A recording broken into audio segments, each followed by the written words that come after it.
He retired just 1 year ago. Oh, that's really? Brooke Chase. Mm-hmm. Yeah. He was in which department? He was up here. And up there. Mm-hmm. Yeah. I remember the calendar he had on his desk. You Why? remember that? I don't know if he ever let me see it. Oh, he had his wife gave him a gift of a calendar. And I walked in, the first time I saw it, I just looked at him and says, "Don't let the HR department see that." He says, "They can't say anything. It's my wife."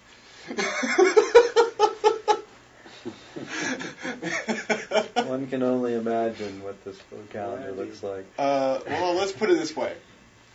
You ever seen the fans for the old striptease? That's what she was wearing, and that was it. He was a good guy. Inspiration for the... In order to save the reputation of certain people. We won't put that one on. I mean, do you know Brooke's third wife? No. Oh, good. Okay, well, neither here nor there. But I'm sure that the wife in question there was the wife number 2. Well, let's get down to it, Danny. Danny Johnston, thanks for agreeing to this idea. So I got the email from Ted that it's a great title, the janitor who connected Weber State to the internet, basically, And yeah, right. Around that time, though, yeah, I was custodial. You were custodial then? Oh yeah, I started custodial back here. It was an hourly in late 80s. Early 90s. Were you a student before then? Oh, yeah. I was a student the whole time.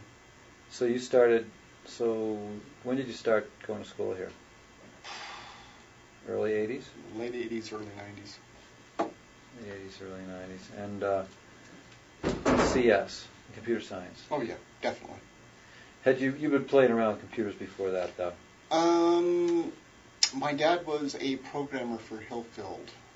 So I started playing around with punch cards, paper tape, the old CRTs when I'm 17 years old.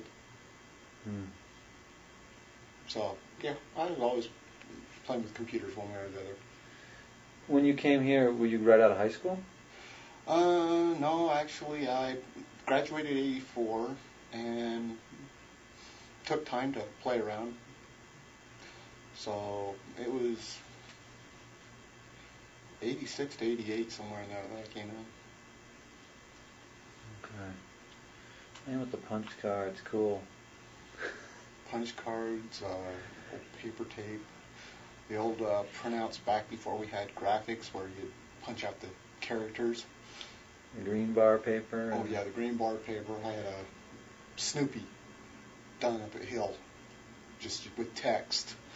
You get up close, you'd see text. You walk back, and you could see Snoopy. So late 80s. Who's in CS then? There's Kapner, I guess. Kapner was there. Kapner and I'm trying to think. Red Critman. Wolford. Ron Peterson. Ron Peterson. I think Ron Peterson was starting right around the same time I started. I think he was my CS 101 class. And yeah, we had Wolford. Or Wooly as we called him. And his Wolfordized code. What does that mean? Well, C code has Kernighan Ritchie style, where you line the squiggly brackets up with the I on the if statement and the close squiggly right underneath it. Wolford used this other method that you would indent the squigglies, and then everything would be lined up with the squigglies for the indentation. And we always had fun with that because we'd get his code and you start looking at it and go, I can't read this. In fact, Dave Harvey, me and Wolford one time had a screaming match over proper style in the lab. And we had students just booking this way and that way because, we're just top of our lungs screaming at each other. End of the thing goes, Wolford's, I gotta go. Oh, okay, we'll see you later. We're all just totally calm. Everybody else is just sitting there going, was I thought we were going to go to each other's throats. Because Dave had found a book, and he's sitting there reading going, Danny, this is hard to read, isn't it? Well, oh, look up. It's been Wolfordized! Unbelievable. So it's more than just him, I guess, is doing It was a secondary standard way of doing things, but it was often left field. I remember he had a couple of students that were just totally infuriated because I had one guy, he managed to basically bomb both of his finals, one from Wolfer's class, one from another class, because when he was doing his finals, it had C code in it, and he knew he had to Wolfordize one of them, and he Wolfordized the wrong one, so he got knocked down on style from the one teacher, and he had Kernighan Ritchie style on Wolford, so Wolford knocked him down. Unbelievable. I'm glad they were looking at it so closely, though, that they're worried about the style there. No, Wolford graded on that. You handed in a paper that wasn't in the proper style he wanted it. Oh yeah, you got knocked down. Hey, at least they have some kind of style. Go ahead, Ted. Yeah, from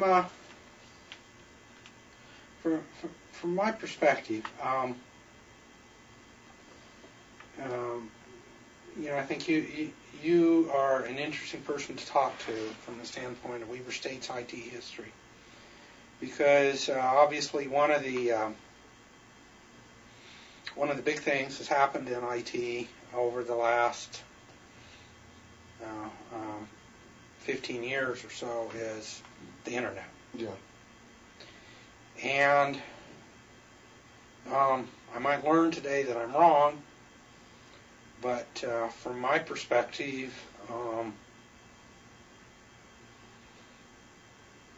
as much as anybody, you were in the middle of and really did a lot of the plumbing for getting Weber State first connected to the internet. We did a lot of it.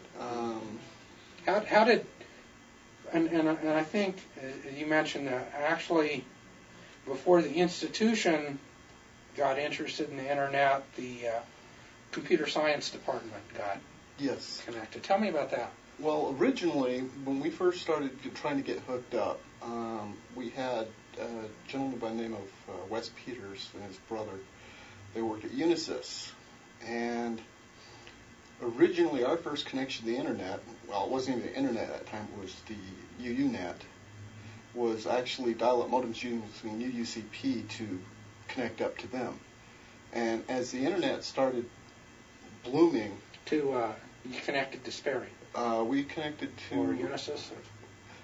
I think we were connected directly to Unisys. If we weren't directly to Unisys, we were connected to one of Wes's computers at home, which was connected to them. Okay. Was it Unisys at the time, or was it still Sperry?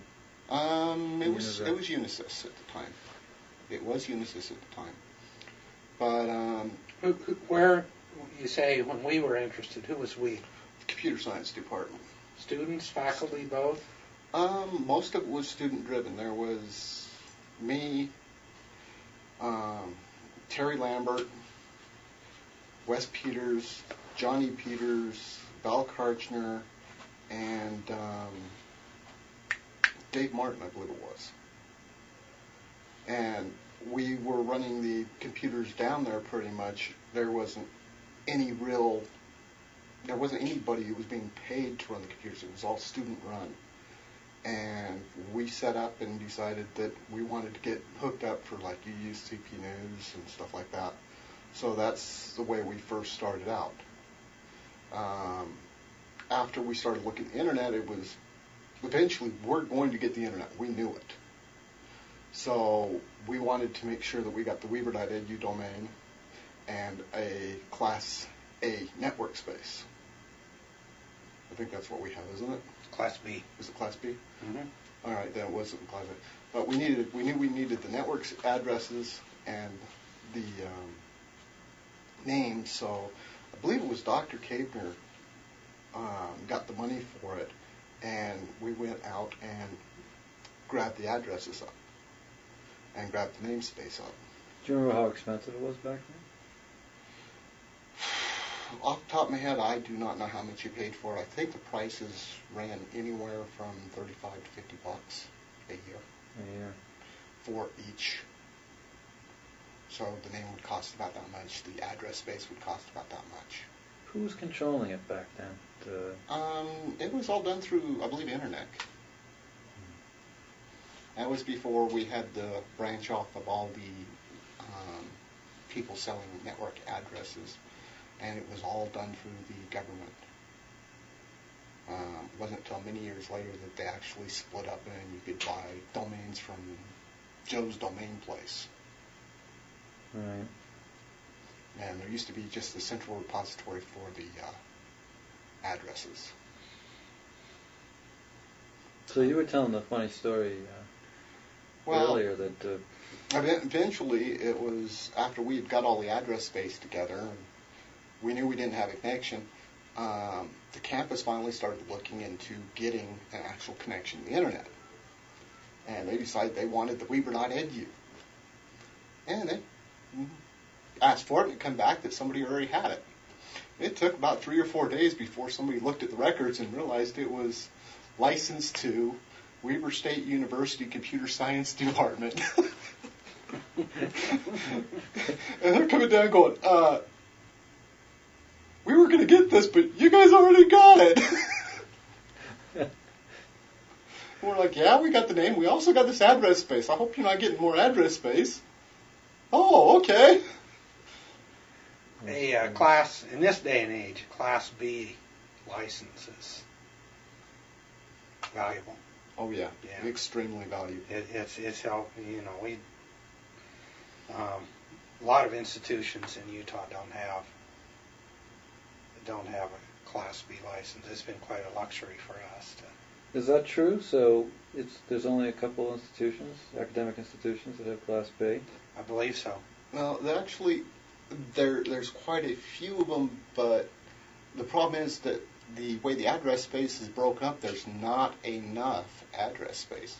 That's one of the reasons why they're looking at the IP6, or I should say they're going to the IP6 if they ever get there, was because when you start out with the internet, you had, what did they call it back in the ARPANET? I think it was ARPANET. You had a maximum of 256 addresses, period.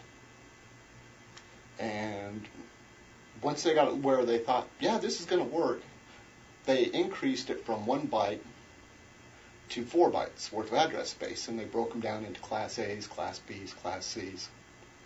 And so with the breakdown and everything, they're going, oh, we'll have plenty. Because mostly it was for military and educational facilities only.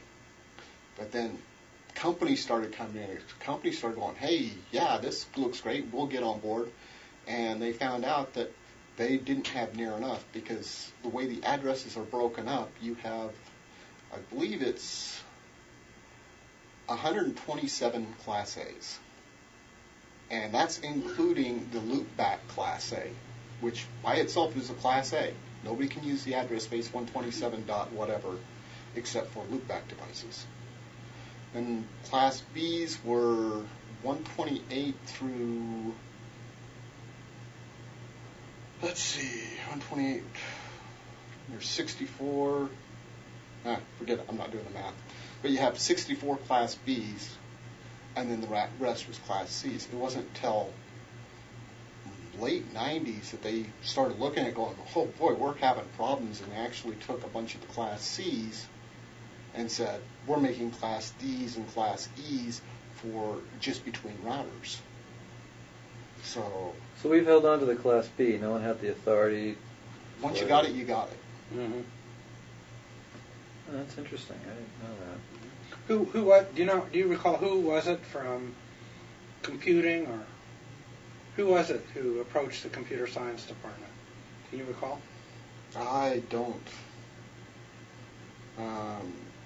I would imagine the people who got Dr. Bobbins interested was probably Wes Peters or Johnny Peters. Mm-hmm. But I am not sure. That actually was before my time when we actually had the address space. Mm-hmm. Because I was coming in at that time. Yeah. So and do you know who it was that came downstairs and asked you to give it to the university? Truthfully, Could have I don't know. Do you remember Roy Stock? I think it was probably Roy. I think it was probably Roy. Now, who's Roy Stock? He used to be over the computing services area. If I remember correctly, isn't that right? Mm-hmm. One of those people I remember by face but not by name. Mm-hmm. That's unusual for me. Usually I can't remember either. So they already had the address space when you came in. Yes, I believe so. By not too long. Like I said, I'm not sure how long they had it. When I come in, we were hooked up to UUCP already. Wes and Johnny had got that set up, and I'm quite certain we already had bought the address space, or we could have bought it while I just was starting to come in. So how did the UUCP work? UUCP, basically, you had modems with phones, or phones with modems attached, and you would run a batch job which would say, send these files off to computer B. And so it would dial up computer B and say, hey, I got these files for you, and try to send them across. And then as soon as it got done, it'd say, computer B, do you have any files for me? And it would send them back across. Do you remember the internet worm, or what they called the internet worm? Yeah. Actually, it traveled across both the internet and UUCP. The day that guy was released, I was working as a lab aide, got a call. It was either Johnny or Wes saying, hey, go unplug the modem. We got this thing floating around. You do not want it. I've already shut down systems over here, but you guys need to shut down yours. So we ended up pulling our UUCP connection for about 2 or 3 days over that. Because that's one of the ways it would travel, is it would take, and with UUCP, you not only had the abilities to send files and receive files, but you could also run remote jobs on the remote system. Because that's how the UUNet worked, mostly. Like the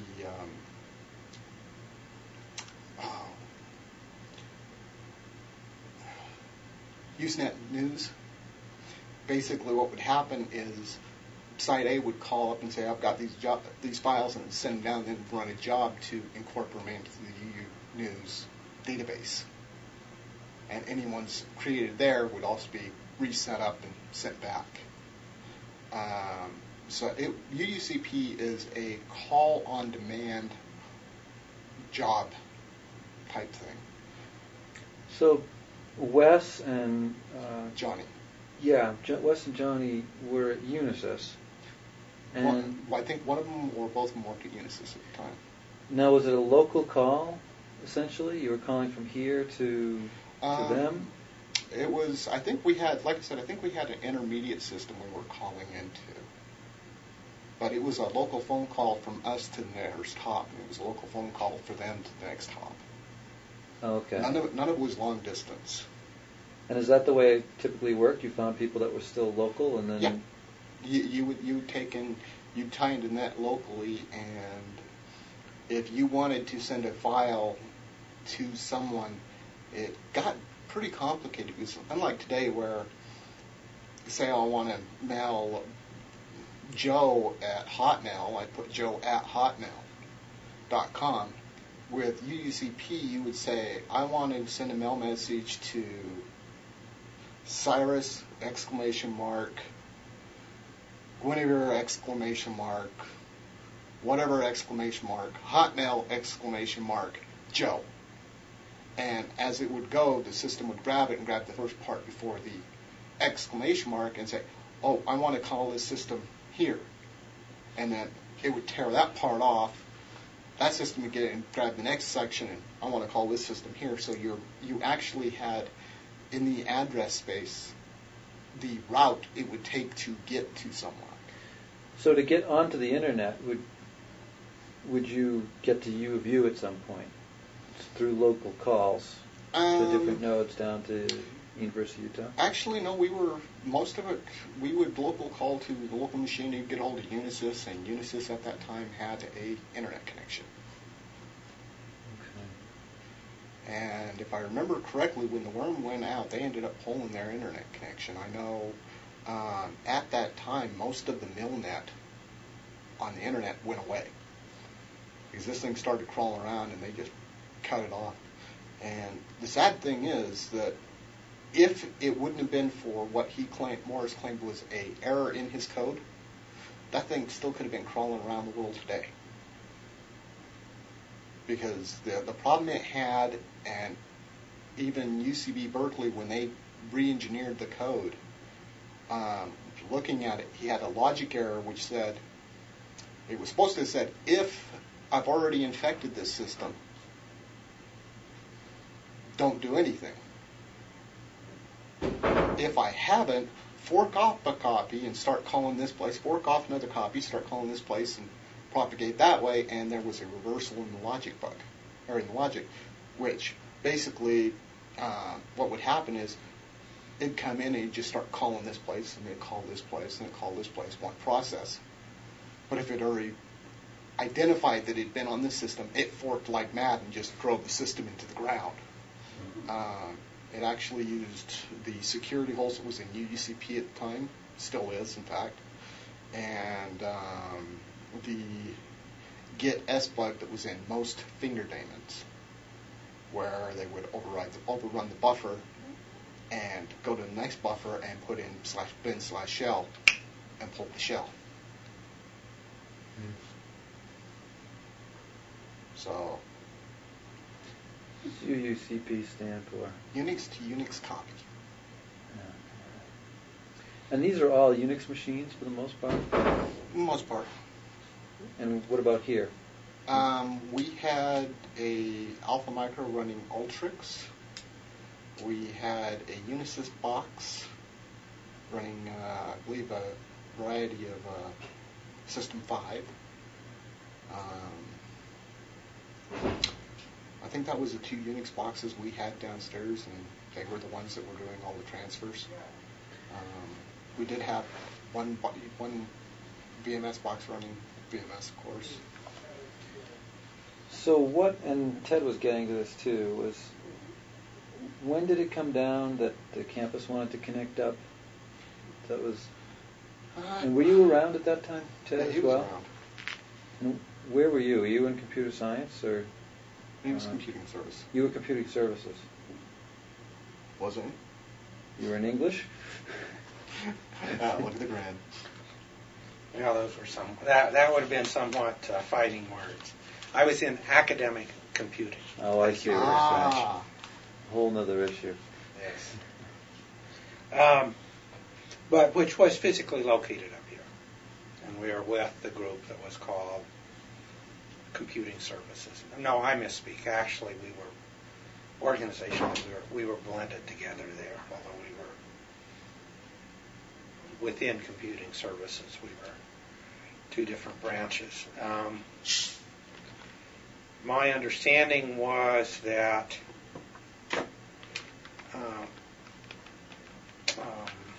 somehow or another the university was made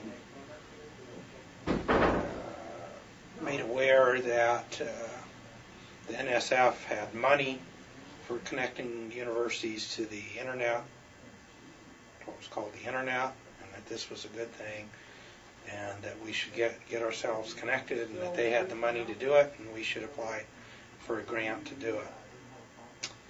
And so a grant was written. My counterpart, my position title was user consultant in academic computing. There were two user consultants. The other one, a fellow named Jim Miner, was maybe he wrote the grant. He was the principal investigator, listed principal investigator on the grant. I'm not exactly sure what they did with the grant, other than, around the same time a Cisco device showed up here. I presume maybe they bought it with the grant. which had probably something like a T1 interface or 56 kilobyte I think the line first one was interface, 56. and an Ethernet interface on the other side. And it arrived here, and people unpacked it, and I wasn't real close to this process or what was going on, but I surmised then that nobody quite knew what to do with it. And shortly after that, I started seeing Danny up here. Yeah. So is that true? Did they contact you and ask you for assistance? Basically, they contacted Kavner, and all of us, quote, lab rats, just basically come up and said, well, yeah, this is the way you should do it, we think. We're not sure because nobody's really trained anybody on this. So there was some mess-ups when we first were setting it up, but we had more idea of what was going on with addressing, etc., than the people up here really did. I mean, most of your computers up here were VAX BMS. You had no real TCP/IP up here. The only people who were running TCP/IP pretty much was downstairs. I mean, your Windows boxes were connected up with IPX, and TCP/IP just was not used anywhere really except Unix boxes.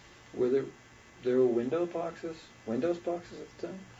Well, there was a couple that were interconnected. We were running, at the time, we had the thick wire with AUI connections. In fact, as most of the backbone was thick wire, we had your thin wire, like your coaxial cable, that was run from the backbone out to different offices.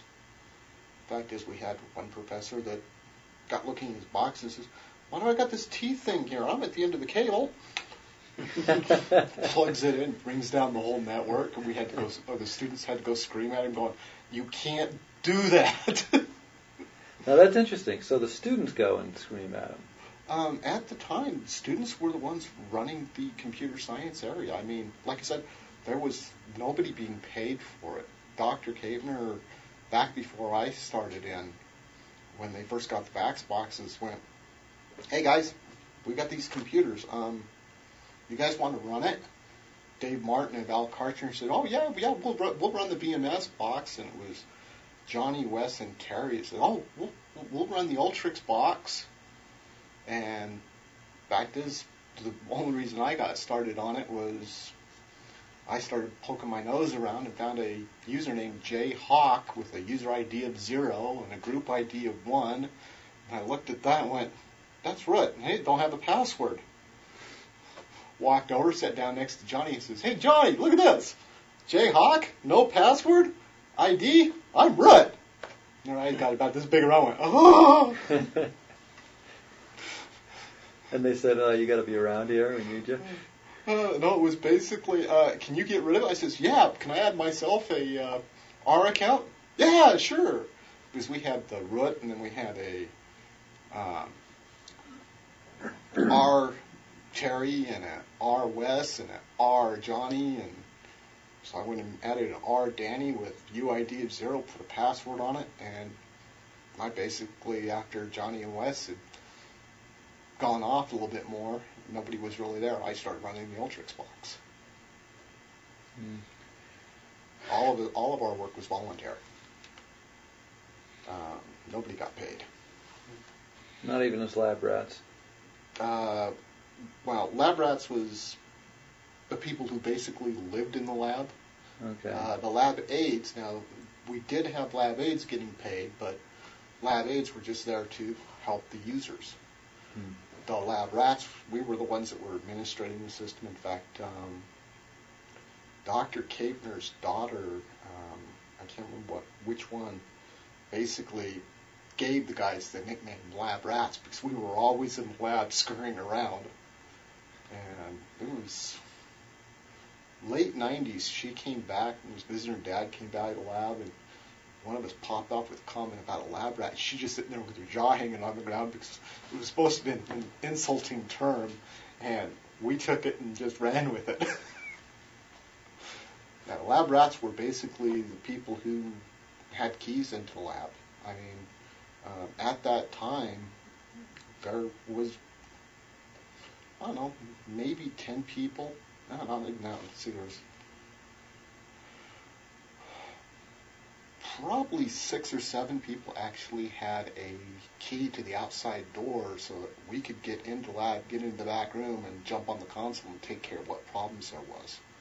So when you talked about the professor that disconnected themselves because they decided they wanted to be at the end of the line, was that a computer science professor that decided? Actually, yeah, that was a computer science professor. That's a bit embarrassing. His was the last office, and he didn't understand why he had a T with this thing hanging on the end instead of plugging it right into the box, and we had to go in there and, where's the T?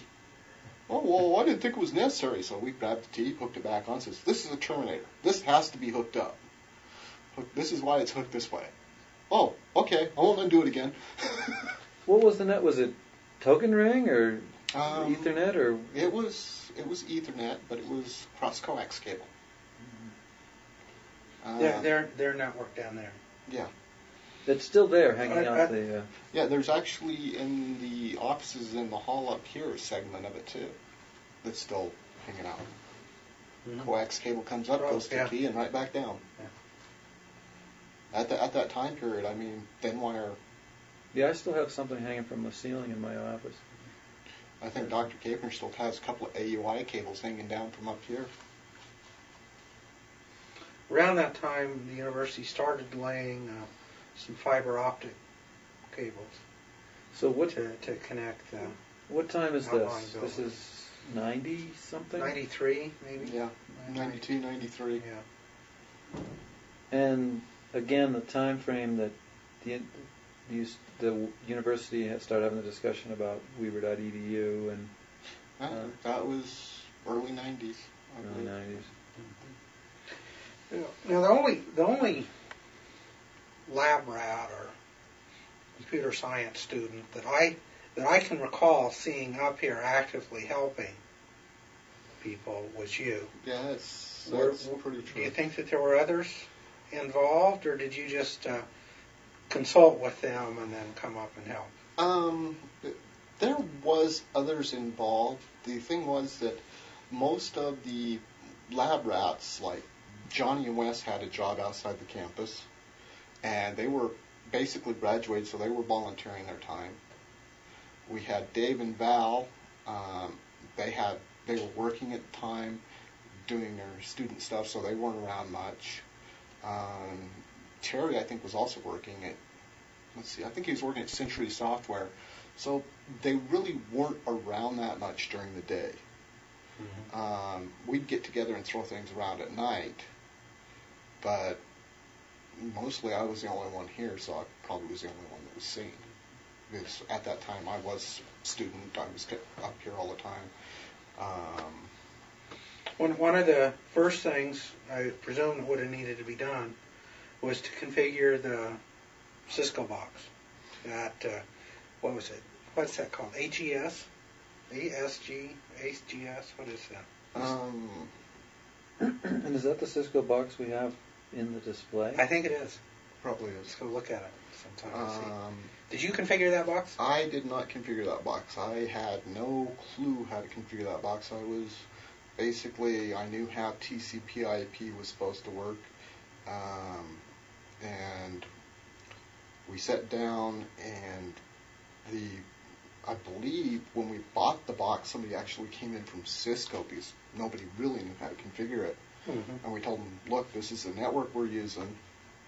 And so we had the internet coming into that box and then just being branched off through hubs, or not even hubs, bridges, to different areas. And at the time, I suggested that they assign different subnets of the 137.190 address space to different buildings or areas within buildings, because eventually we were going to have to get intermediate routers between the buildings and get a redundant net set up, because at the time everything was bridged. So, I mean, we were running IPX, we were running DECnet, and those were the two major ones we were running, because most of the computers were just PCs, and we had the VMS boxes.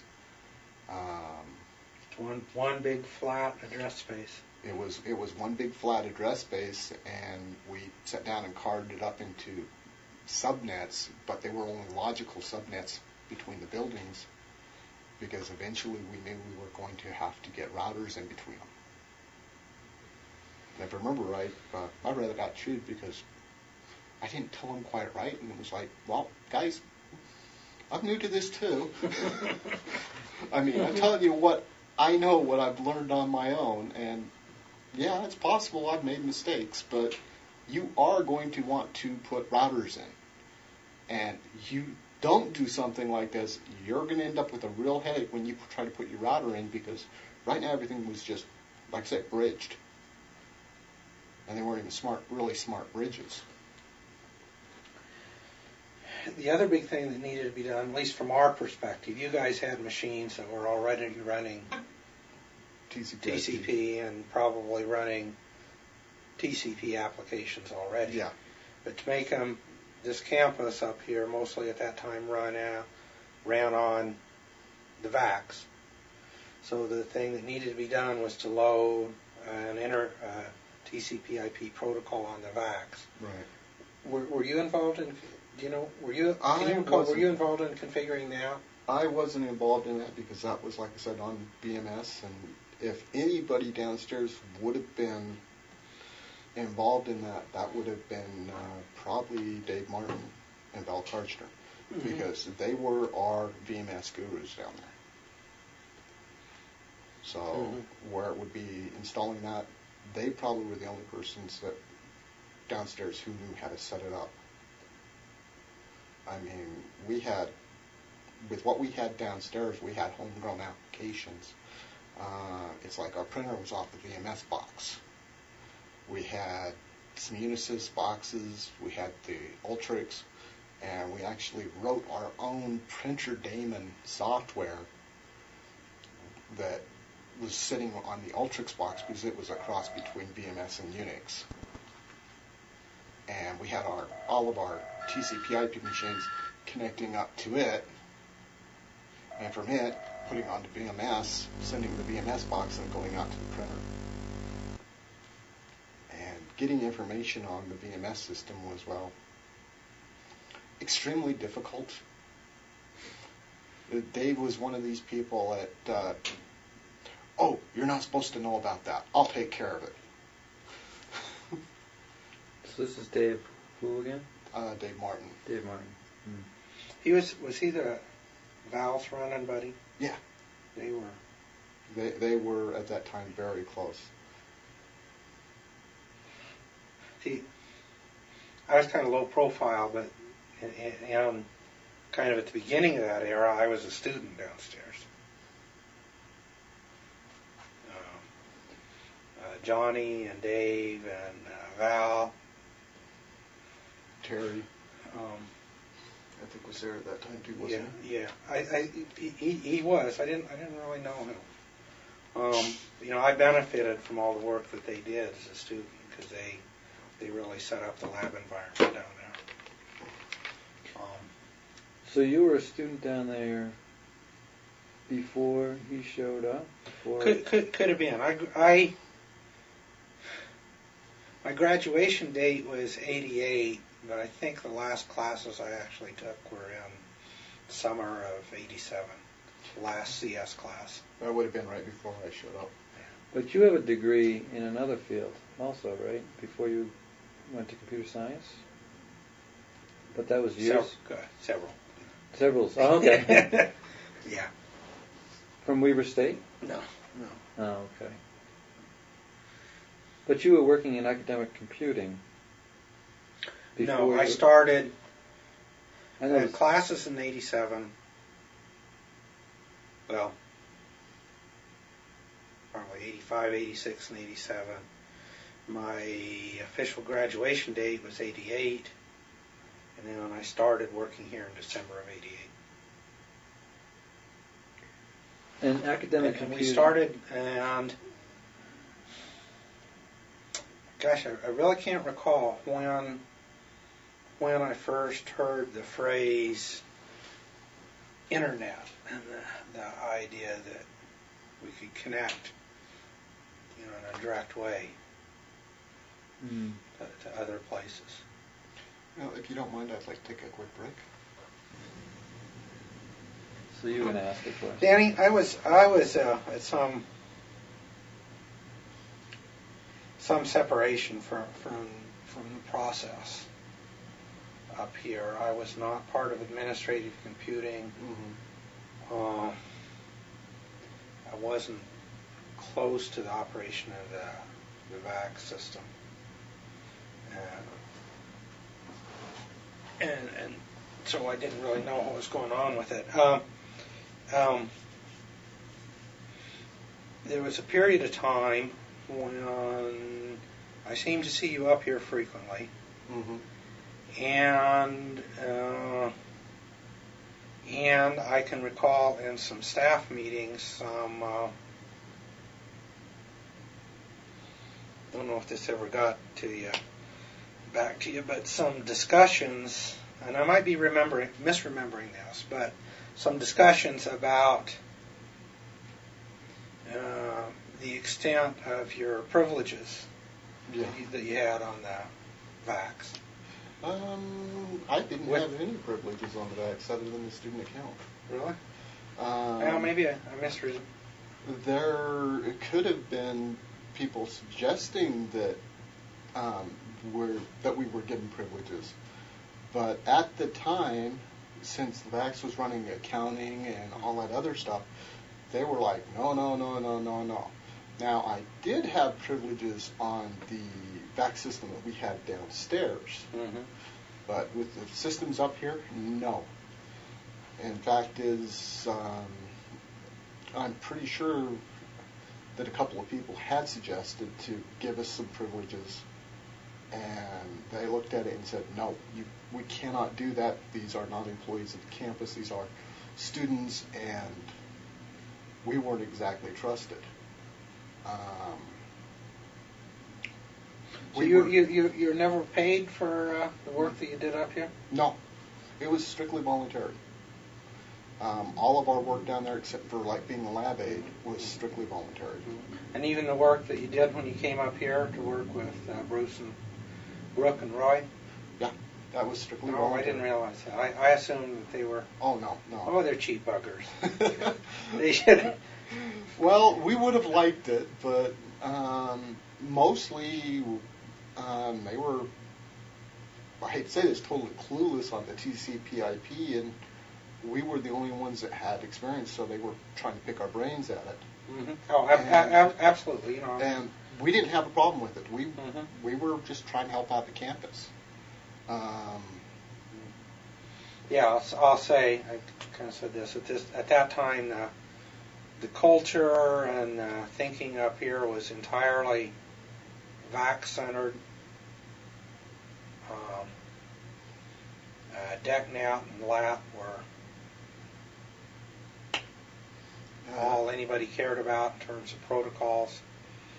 And so, yeah, just absolutely, there's no knowledge, I'm sure, about TCP. There wasn't. It wasn't until after we got wired up that they started looking at TCP/IP.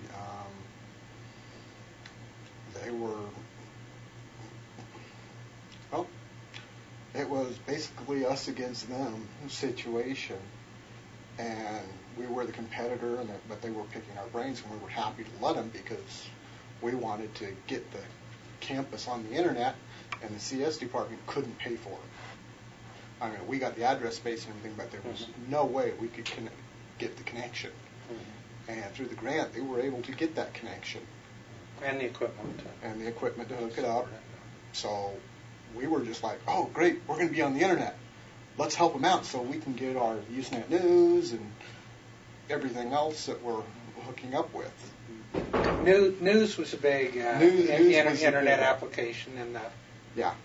in the early days. It was. What else did you guys favor down there? Mostly just news and TCP/IP, being able to take and connect up to different places, and Oh yeah, but connect how? Can you recall what you do? a lot of it was just you would TCP/IP into a external site and be able to browse stuff. That was way before the web even was a thought. Wasn't until late 90s web started taking off, if I remember right. And we just wanted to get connected up because it'd make it a lot easier for us to go out to libraries, to different things like that. But number one was the Usenet newsfeed. I mean, we already had it via UUCP, but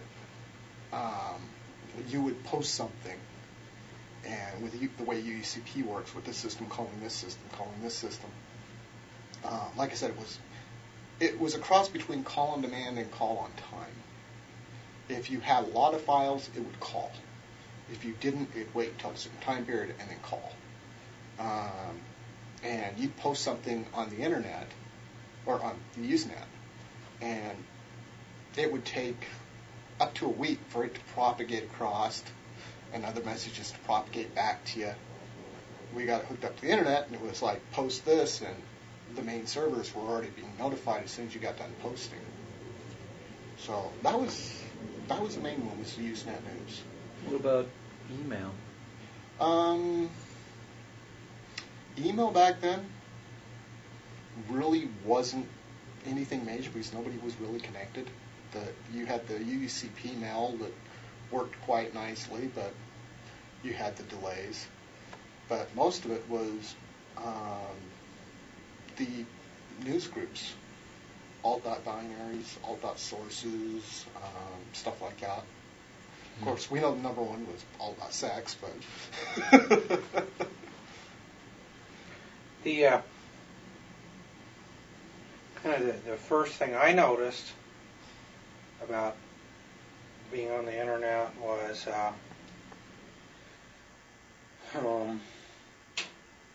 what was email, was the ability to send email and get back a fairly quick response if you knew somebody. right. And then a lot of the addresses, though, were bitnet addresses. Mm-hmm. I can't recall exactly what bitnet was or how it worked, but it had kind of a cumbersome address scheme. It wasn't as bad as UUCP. But you'd have to write out this bitnet address and then say @bitnet. Yeah, bitnet. A lot of the mail that was going through bitnet. Bitnet was actually a gateway for the internet. So you had the internet setting on one side, you had the bitnet setting on the other, and you send your mail via bitnet to wherever it needed to go and back through. We did the same thing with UUCP.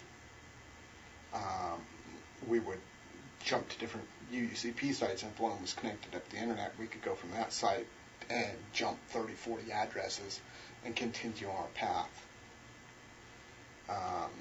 But with the email upstairs, I can see that being a big change because, like I said, we had UUCP, and UUCP, even though it had a good delay on the email, I believe it was better than bitnet was. So, from the student's point of view, most of it was news. There was some, like I say, some email, but most of it was the news feeds and stuff like that. Were you doing a lot of technology news? Technology news, sharing of binaries of games, stuff like that. I mean, let's face it, not legal, but it was done. A lot of discussion groups. One of the fun ones we had once we got the internet up was what they called MUDs, multi-user dungeons. There for a while, I think over half the people in the lab were sitting down, pulling up tiny, I think it was, what was that called? I can't remember the name of the program, but it was specifically connected up to MUDs. And you'd go role play. And they were designed something like the old Zort game. Go north. Here's your description of the room. But the fun part was, since it was multi-user, you'd have somebody else come in and start chatting with you, join up on quests. Actually, for a while, we were running what they called a mush, which is a version of MUD. It's a multi-user dungeon, but it was done by it was multi-user shell, and I believe it was running its own little programming language. And the fun part we had on it was we'd sit down and actually design up rooms, design triggers, and you built your own quests, which at that time period it was like total wow. And this was happening inside the university and outside as well? Oh, yeah. So the MUDs you were involved in are around the nation. Around the nation, and the mush as well? The mush we had, there was a Star Trek mush that was at a company. And the company finally looked at it and says, look, guys, we know you enjoy this game, but we can't expend the resources anymore. And we would play on it and that, and we heard that it was shutting down. It was like, well, download the database to us and we'll set it up here. And that's what we ended up doing. We ended up running that for almost a year and a half before they moved it to another site. What box did you run it on? We were running it on the Ultrix box. Do you think that's still out there somewhere? Could be. Probably not anymore. I mean, nowadays you've got your more interactive business setup games. So I seriously doubt it. I mean... Just not graphic enough for today's... Well, it wasn't... It was the fact that you had to know the languages. You had the multi-user dungeon, which had one language. You had a multi-user shell, which had slightly different language. You had actually Muff, which was a multi-user dungeon done in Fourth. You had a lot of varieties out there. And nowadays, I'm pretty sure most of them are dead for the simple reason that a lot of it was your chat rooms. Because, let's face it, you're running around this dungeon, and we had different areas where people would get together and sit there and chat. And you had literal rooms in it. But you also had the gaming environment. And with today's technology, it's just so grown so much that people would look back on that and look at it and go, people used to play on this?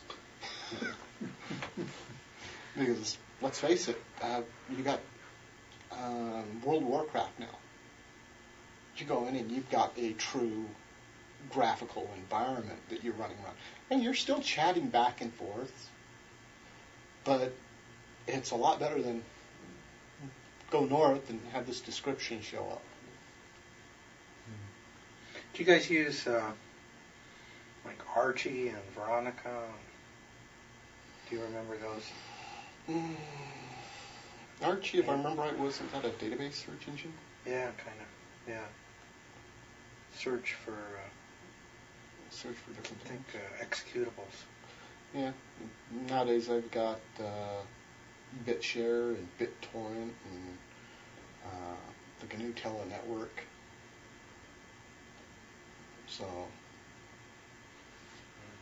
you were that Star Trek game. That's not the Star Trek game I've seen on PCs and mainframes. No, this was. This is just the same kind of thing, the dungeon Bunch style. of Trekkies got together and they decided to make their own Star Trek in MUD. What other kind of games did you play with? Hack? Games we played. Conquest, which was a war-type game. XConk, another war-type game, which was slightly more graphical. XConk? Yeah, it's still out there. Was I wrong? It seemed like I recall. It seemed like Val and Dave had developed a pretty elaborate game. Yes. The Casino. Yeah, Dave and Val sat down and in the way early days, before they really knew anything, they wrote themselves up a blackjack game. They thought that was pretty cool, and then they come up with a Keno table. That was pretty cool. And so a lot of the guys started writing out card games and stuff like that. The problem was the money, so Dave and Val sat down. Dave went, we need a casino, and we need to have a credit union, and they built this monster of a game system. The sad thing about it was written in C, but all of the subroutines were in H files. You had, I forget what the main program was called, something.c, and inside of it you're looking at blackjack.h, keno.h, casino.h, and you go to compile this thing, and it took 3 days to compile because none of it was actually modularized. It had to suck in all this source code and compile it. And we were, me, David Boren, and Jason, I can't remember what Jason's last name was. He was a high school student that his brother was up here. And they had talked Dave and Val into giving him an account on it. I remember the time we sat down there and we found they had a little tiny bug in their blackjack game. When you entered into the blackjack game, it would seed a random number for the cards. Well, we realized this, so we all picked the blackjack game, sat down at 3 terminals, and all hit enter at the same time, getting the same random number. Then we took and one of us went on the low table, the rest on the high table, and we added each other as players. And we'd play it on the low table, doing the minimum bet, seeing if we'd win or lose. If we lost, on the high table, we would take and put the minimum high bet. If we won, we'd put the maximum high bet. And we took and cleaned it out. And the game system itself would actually create credits. And we played this thing for about 2 hours. And we had a ton of money. We're like, Dave's going to be pissed. So we decided to be good guys, and we deposited, you had the ability to deposit into someone else's credit union account. So all 3 of us deposited our money into Dave's credit union account. We kicked back, and all of a sudden Dave goes, guys, look at the total value of what's in the credit union. You look at it, it was a negative number. And we're just sitting there going, whoa. A little bit later, Dave came and we told him what we'd done. We'd found this bug. And he's like, oh, okay, I'll have to fix that. Sits down, he logs in, pulls up his game account, and he come unglued. We'd put so much money into his account, he was using a long to keep the value. And we'd rolled it. And the credit union itself, you could take out a loan, and the way it worked when you took out a loan is it would give you a negative balance, and then it would earn negative interest. Well, when we rolled it so far that it was negative, and he was gaining more negative interest per day than he could figure out how to deal with. He ended up wiping the whole database. And then it took him about a week to go in and take and truly randomize all the games so nobody could do that again. It wasn't too long after that, he finally just threw up his hands in frustration and deleted the game system. That's funny, though. Yeah, one of the few times I've actually seen Dave scream. You think anybody was using that game outside of Weaver State? Not really. You had to have an account on the back system to get to the game system. Was it a multi-user game though? You could, in fact, see other players in the game. No. No. Yeah. So okay. The only one that was multi-user was a blackjack, and then you could add players to your screen. But you couldn't actually see the cards or anything. Each one was a separate process. There was no cross communication except for deposits into your account and deposits in and out of the credit union. Other than the MUDs, were there any multi-user games, like text-based multi-user games you were using? The MUDs were pretty much the only text-based user games that were out there. We did have, as the internet grew, and you started getting more people in the internet, there was some games that were multi-user. We had, I can't remember the name, Crossfire, a D&D type game that you could actually go to hook up on other servers. And it was Dungeons and Dragons.